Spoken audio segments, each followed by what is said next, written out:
E aí, galerinha, vamos para mais uma aula. Na aula de hoje vamos falar de microscopia eletrônica. Sem muita enrolação, vamos para a introdução. Bom, o que é microscopia eletrônica? É uma técnica ou ferramenta que utiliza ou usa feixes de elétrons ao invés de radiação luminosa para obter uma imagem. Uma observação, tá? Eles usam, então, esse tipo de técnica usa feixes de elétron ao invés de radiação luminosa, ou seja, fótons. Então, essa é a grande diferença. Algumas características de microscopia eletrônica. Tipo de radiação, elétron. Tipo de lente, eletromagnética. Ampliação de 250 vezes. É muito detalhe para se ver, né? Amplia demais. A resolução, ó, de 200 nanômetros. Em comparação à microscopia óptica composta, que é de 0,2 nanômetros. Olha a diferença absurda de resolução. Cor da imagem, preto e branco. Se você quer observar essa imagem colorida, não tem como. Somente se você pegar essa imagem e tratar digitalmente usando recursos como CorelDRAW, Photoshop e etc. Tá? O material observado é um material não vivo e desidratado, certo? Em relação à microscopia óptica, esse material ele pode ser vivo ou não vivo. Por que usar microscopia óptica, professor? Gente, por um simples motivo. A microscopia óptica ela aumenta o limite máximo de resolução, passando de 0,2 para 200 nanômetros. Logo, eu posso observar com mais detalhes as estruturas, tanto presentes na superfície como internamente. Por quê? Porque o comprimento de onda da luz visível ele vai de 390 a 700 nanômetros. Já o comprimento de onda eletrônica ele é muito menor. Então, se esse comprimento é menor, essa resolução ela é maior. Existem dois tipos de microscopia óptica. A microscopia óptica de varredura e a microscopia óptica de transmissão. Na microscopia óptica por varredura, eu tenho aqui algumas características. Tá. Nesse tipo de microscópio óptico por varredura, a gente observa a superfície da amostra. Não há cortes ultrafinos, certo? As amostras elas são sólidas, traz informações morfológicas e estruturais. Bastante empregada para visualização de micro-organismos, incluindo aí bactérias, né, fungos, ou até mesmo estruturas sólidas como cristais, retículos cristalinos e etc. Tal. A imagem é formada pela varredura da amostra. Não precisa corar ou revestir. Isso aqui é um salve, né? Essa informação aqui é revestir, não precisa metalizar, né? Que é o tipo de revestimento para aumentar a condutividade elétrica. Tá? Então, um salve aqui para esse termo aqui. Funcionamento. Como funciona? Eu tenho aqui uma fonte de elétron, um canhão de elétron. Esses elétrons ele é emitido, tá vendo aqui a fonte de elétron? Então, a emissão de um elétron chamado de elétron primário. Esses elétrons primários eles são gerados por um efeito termoiônico. Esses elétrons primários, então, vão interagir com a amostra na sua superfície. Da interação entre os elétrons primários e a amostra, eu tenho a produção, então, de dois tipos de elétrons. Eu tenho os elétrons secundários, que vão formar a imagem topográfica, e os elétrons chamados de retroespalhados, que vão trazer informações atômicas dessa amostra. Bom, isso é muito importante, isso cai bastante com o curso, gente. Isso também é muito útil para quem faz mestrado e doutorado, para entender de forma geral a preparação da amostra para usar no MEF, certo? Primeiro passo é fixação. Por que precisa fixar a amostra? Porque isso vai preservar a estrutura, impedir a degradação e alteração morfológica dessa estrutura, certo? Existem dois tipos de fixações. A fixação química e a fixação física. A fixação química utiliza agentes químicos, à base de aldeído ou à base de ácido ósmico, certo? E a física temos o congelamento rápido por criofixação. Vamos falar sobre a fixação do tipo química. Vou ter como exemplo aqui uma bactéria que será visualizada em MEF.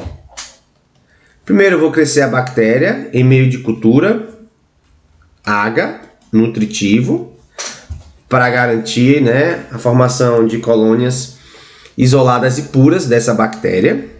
Depois disso eu vou reinocular essa bactéria do meio agar para o meio de cultura líquido. Vou colocar na estufa com agitamento, uma temperatura de 36 graus Celsius, a depender da bactéria, uma rotação RPM de 84, dependendo, né?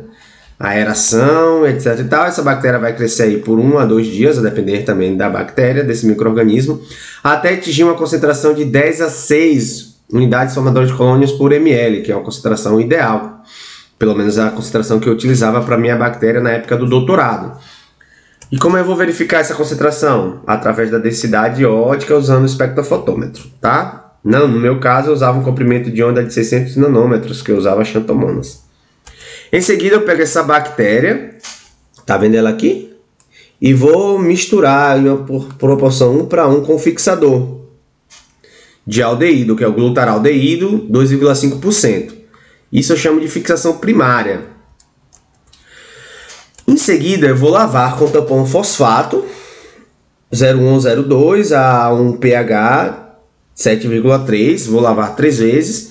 Nessas lavagens eu vou estar centrifugando, né, para a formação de pellet sobrenadante. Lembre que eu descarto esse sobrenadante, mantenho o pellet e lavo novamente com tampão fosfato.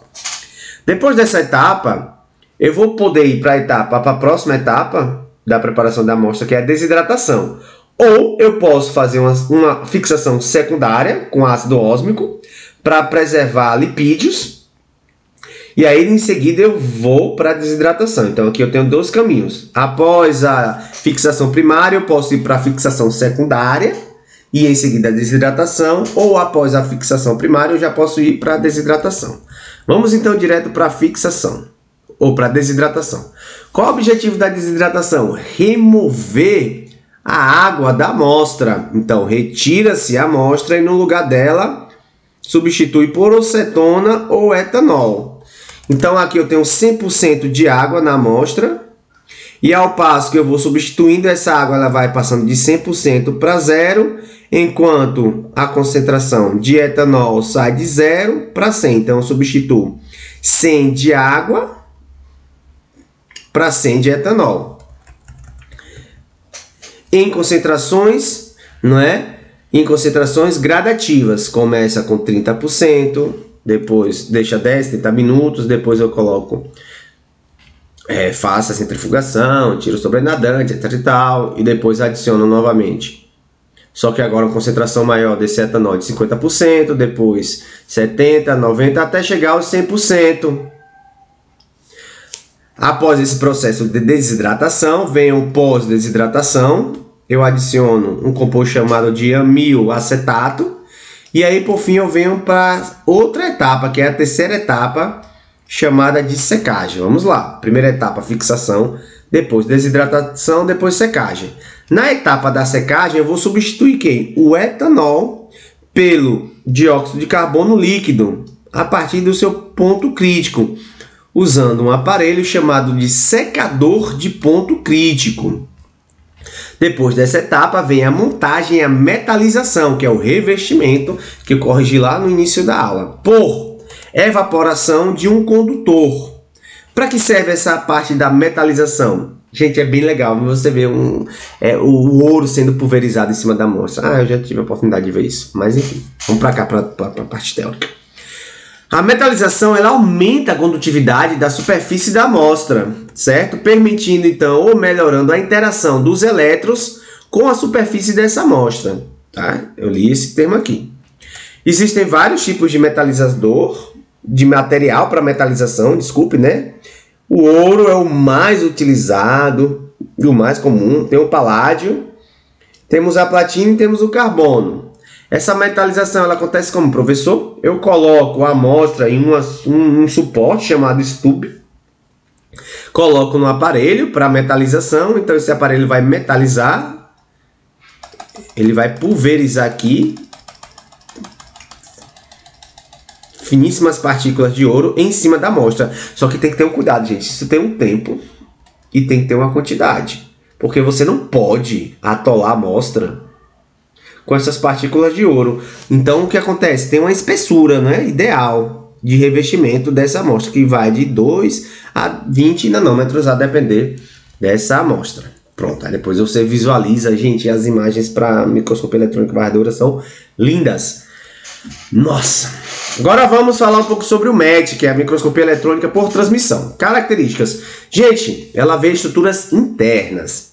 Tem que ter um corte fino dessa amostra, através de um processo de emblocamento ou emblocar a amostra em resina para o corte. Isso é importante. Então, você pega a amostra, embloca ela em resina, tá vendo aqui? Pega a amostra, embloca ela em resina, depois faz o corte dessa resina contendo a amostra em uma orientação espacial determinada, e é a partir desse corte fino que a gente vai observar a parte interna dessa amostra.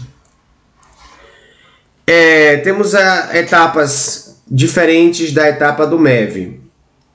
No MET inclui a inclusão, ultramicrotomia e a contrastação, o que não está presente no MET. Essas etapas não estão presentes no MET, ou no MEV. Então preste atenção, viu?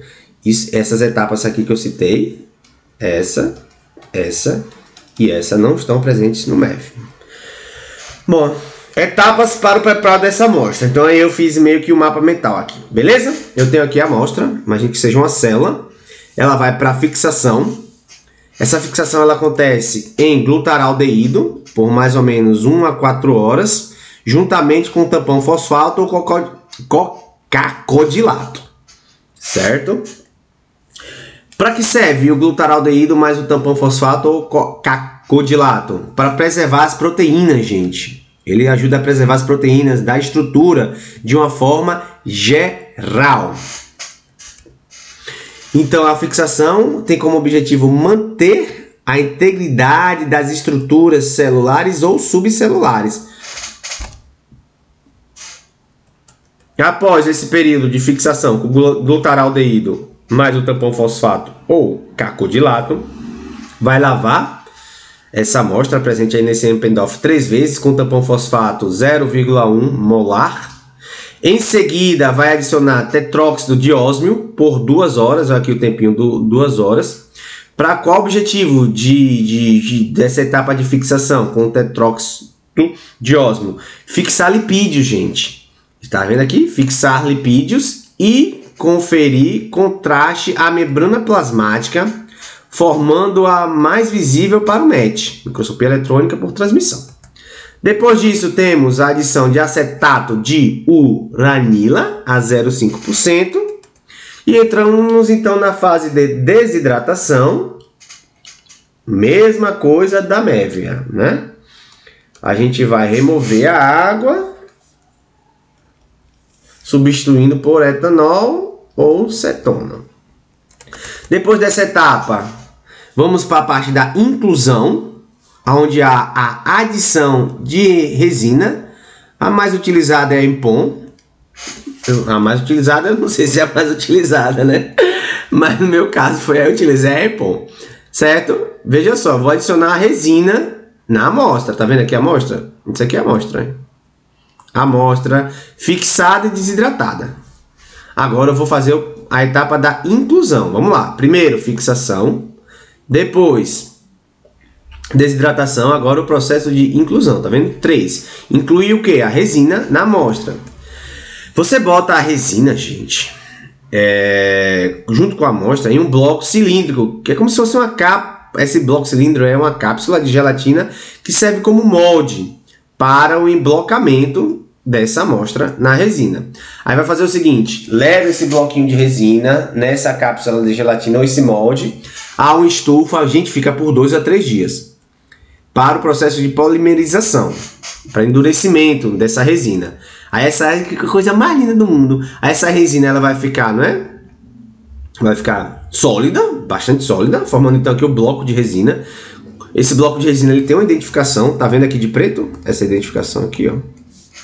E aqui é a amostra dentro desse bloco de resina. Aí depois vamos para a próxima etapa de preparação da amostra, que é a realização do corte em um aparelho chamado de micrótomo, em uma etapa conhecida como ultramicrotomia ou ultramicrótomo, certo? Usa-se esse aparelho.